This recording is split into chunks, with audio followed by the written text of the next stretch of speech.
인도네시아의 갑작스러운 석탄 수출 금지. 예상치 못한 석탄 수출 금지에 중국과 일본은 당황한 기색을 감추지 못하고 인도네시아 정부를 향해 석탄을 풀어달라며 바짓가랑이를 잡고 있는데요. 반면 한국은 에너지 대란에도 휩쓸리지 않고 오히려 이득을 보게 되었다고 합니다. 인도네시아 덕분에 강원도 탄광도시가 대박을 맞이하게 되었다고 하는데요. 대체 어떻게 된 일인지 지금부터 관련된 내용에 대해 자세히 설명해 드리겠습니다. 에너지 주권. 2006년 세계재생에너지위원회 의장인 독일인 헤르만 셰어는 에너지 주권이라는 저서를 내며 한 국가에게 있어 에너지 역시 주권의 영역이며 이를 소홀히 할 경우 패권에서 밀릴 수밖에 없다는 것을 밝혔습니다. 그가 2006년 쓴 내용처럼 에너지 주권을 지킬 수 있는 국가와 아닌 국가 사이의 차이가 극명하게 나누고 있습니다. 세계의 절반 이상을 차지하며 잘 나갔던 유럽 국가들은 러시아가 천연가스 밸브를 잠근 직후 추위에 떨어 불도 못 튀는 상황이 되었으며 GDP 위로 상승하며 미국과 패권 경쟁을 벌이대던 중국은 호주와의 갈등으로 인해 석탄 수급이 어렵게 되자 석탄을 포함한 화석연료 공급이 부족해져 자원을 구걸하며 다니는 등 120년대 들어 가장 중요한 것이 무엇인지 일깨워졌습니다. 자원을 쥐고 있는 국가가 21세기의 최강대국이 될 수 있으며 자원을 관리하는 것으로 충분히 영향력을 행사할 수 있다는 것을 말이죠. 각국은 이제 자원의 중요성을 깨닫고 자신이 소유한 자원을 관리하기 시작했습니다. 자원민족주의라는 말이 돌 정도로 자원 보유국들은 자원 수출에 민감해졌죠. 최근 인도네시아가 자국 석탄 수출 금지령을 내리며 자원시장에 또 한 번 쇼크를 가져다 주었습니다. 많은 양의 석탄을 인도네시아를 통해 공급받던 국가들은 인도네시아의 행보에 소스라치게 놀라며 자원 공급을 요청했는데요. 하지만 이에 아랑곳하지 않고 인도네시아는 1월 한 달간 석탄 수출을 금지하는 명령을 내리며 자국 자원 보호를 위해 어쩔 수 없는 결정이었다며 자원의 중요성을 다시 한번 일깨워 주었습니다. 인도네시아 정부는 발전소 공급에 들어가는 석탄 가격을 톤당 최대 70달러로 제한하며 석탄 공급업체를 향해 가격을 일정하게 유지할 것을 권했다고 합니다. 그러나 석탄 생산업체들은 정부의 가격 제한 명령에 불만을 품어왔죠. 그보다 훨씬 비싼 가격으로 중국을 비롯한 해외 국가에 석탄을 팔 수 있었음에도 불구하고 정부가 이를 막아서자 인도네시아 석탄업체들은 몰래 석탄을 팔기로 마음을 먹었다고 합니다. 이를 지켜보던 인도네시아 정부가 참지 못하고 석탄 보유를 위해 칼을 빼든 것이 수출 제한의 배경이라고 하죠. 이미 인도네시아는 비슷한 자원 제한을 한 전적이 있어 이번 수출 제한이 장기화될 것으로 전망한 얘기들이 많은데요. 과거 인도네시아 정부는 이렇게 자원 수출을 금지하면서 니켈 가격을 폭등하는 데 기여한 바 있습니다. 첨단 기기에 니켈이 사용되는데 니켈 가격이 폭등하자 IT 업계에서 니켈 대체품을 찾는데 엄청난 비용이 들었다고 하죠. 인도네시아의 갑작스러운 결정에 가장 당황한 두 국가 중국과 일본은 인도네시아를 달래기 위해 나섰다고 합니다. 올겨울 자원 부족으로 인해 비싼 연료값을 지불하고 있는 두 국가에게 이번 사태는 그냥 넘어갈 문제가 아니었죠. 일본은 인도네시아에게서 석탄을 주로 수입하고 있었는데요. 인도네시아 석탄 수출량 6억 톤을 기준으로 일본의 14.51%를 수입 석탄 수급에 있어 상당 부분을 인도네시아에 의존하고 있는 것을 알 수 있습니다. 현재 인도네시아 주재 일본 대사는 인도네시아 정부를 향해 강한 규탄을 하며 매월 200만 톤의 석탄을 인도네시아에게서 수입하는데 이를 대체할 수입선도 거의 없는 상태라며 이는 일본 경제를 옥죄는 일이라고 하는데요. 국민이 일선까지 미칠 수 있는 이번 수출 금지를 풀어달라며 애걸하고 있습니다. 일본은 최근 친환경 에너지 사업을 지속적으로 추진하겠다고 밝히며 석탄을 사용하지 않는 원자력 및 친환경 풍력 태양력 사업에 중점을 두겠다고 말했는데요. 하지만 주위에서는 석탄을 올려 수입에 열을 올리며 해외 발전소를 통해 에너지 수급을 하고 있었다는 사실이 드러났습니다.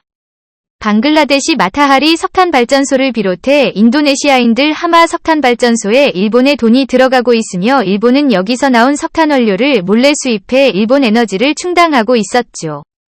게다가 요소수 부족으로 인해 일본도 날린 상황에서 누소설을 생산할 수 있는 원료인 석탄이 부족한 것이 드러나 석탄 수급이 지금보다도 훨씬 많이 필요하다는 진실이 밝혀졌습니다.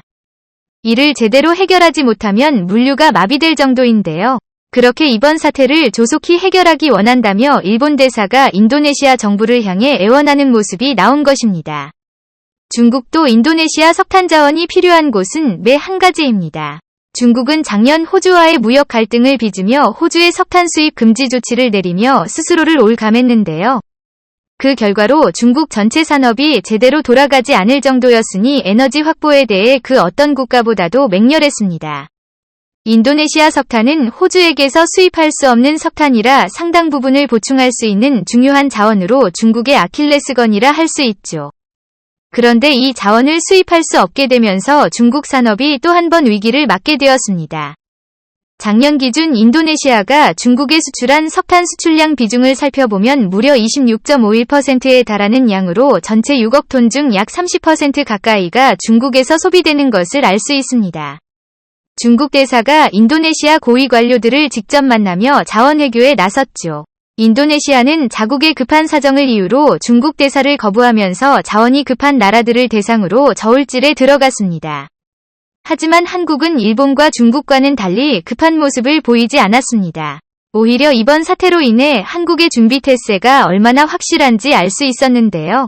한국은 인도네시아 석탄 수출 금지에 큰 영향이 없었고 되레 이 사태로 큰 이익을 볼 수 있게 되었다고 하죠. 석탄을 사용하는 산업에는 전기를 생산하는 에너지 사업도 있지만 석탄 기반의 화학산업에도 석탄은 큰 영향을 미칩니다. 이번 사태로 한국 화학업계는 큰 수혜를 입었는데요. 석탄을 이용하는 화학공정 인식키고 분야의 한국 기업이 반사 이익을 보게 되었습니다. 폴리엄화, 이들을 생산하는 하나솔루션과 LG화학의 경우 속단 부족으로 곤란한 상황이 중국을 제치고 PVC 생산에 박차를 가해 지배적인 시장 위치에 중국 업체를 제치고 생산량 1위를 거머쥘 수 있게 되었습니다. 철강 산업으로도 유명한 대한민국 철강업계 역시 석탄 문제를 두고 이번 사태가 큰 영향이 있을 것으로 분석했으나 막상 살펴보니 철강업계와 큰 연관이 없는 것으로 드러났습니다. 인도네시아 수출 금지가 오히려 이들에게 기회가 되었다고 하죠. 포스코와 현대제철 등 철강 대표업체는 철강 제조에 사용되는 여종탄이 수입 금지가 된 곳이 아니라 발전용 석탄으로 사용되는 욕정탄과 갈탄이 수출 금지가 된 것으로 드러나 철강 제조 스케줄에는 이상이 없을 것으로 바라봤습니다. 그리고 이미 올해 1, 2월분을 다른 곳에서 수입했기에 수요와 공급 측면에서 공장은 정상적으로 가동되고 있으며 인도네시아 석탄은 단기만이 아니라 장기적으로도 큰 문제가 아니라고 지적했죠. 오히려 한국에게 큰 기회가 열렸는데요. 최근까지만 하더라도 한국에게 있어 석탄 산업은 사양 산업이었습니다. 현재 운용되고 있는 석탄 광산은 총 4군데로 태백과 삼척전라도 화순군에 위치한 곳이 명맥을 이어갔습니다.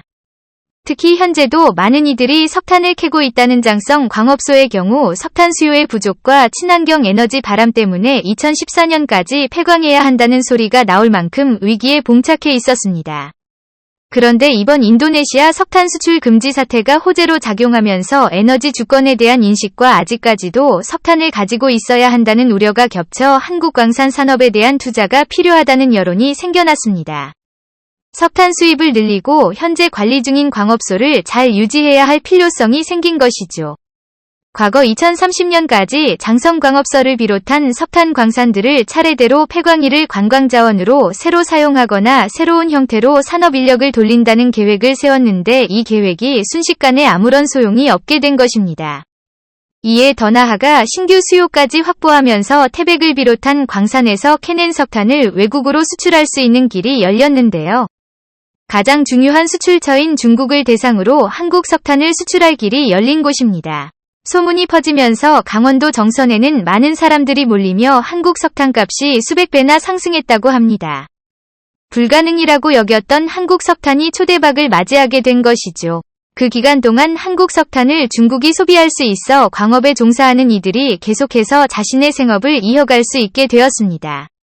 에너지 주권을 챙기면서 신규 수출 장소까지 마련하면서 이제까지 암울했던 강원도 광산 도시들은 새로운 활력을 얻게 되었습니다. 아직 석탄의 시대는 끝나지 않았던 것입니다. 인도네시아 정부는 현재 수출 금지된 상황을 해소하고 이를 다시 재개할 시점을 잡는 것에 초점이 맞춰져 있는 것으로 알려졌습니다. 중국과 일본의 등살의 본보기죠. 인도네시아 정부가 수출을 결심한 것으로 전해졌는데요. 하지만 이것도 잠정 예측일 뿐 인도네시아가 이를 거부한다면 사정은 달라질 수 있죠. 과거 필리핀이 한국보다 더 잘 살았을 무렵 필리핀은 자신의 부를 벗어나면서 성급하게 국가 자산을 민영화했습니다.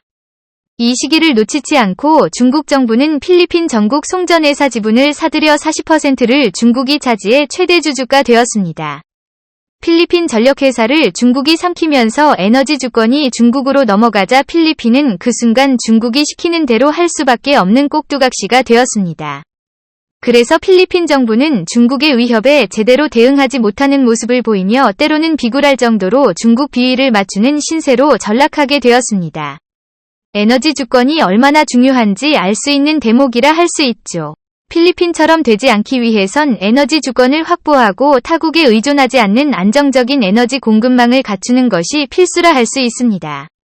다행히 한국은 에너지 주권을 챙기며 당당한 모습을 보이고 있는데요. 앞으로도 타국의 에너지 정책에 휘둘리지 않고 자신만의 정책을 고수할 수 있기를 바라며 친환경 에너지 싸움에서 한국이 승리해 미래 에너지 사업에서 선도적 위치에 자리 잡기를 진심으로 기원하겠습니다. 시청해주셔서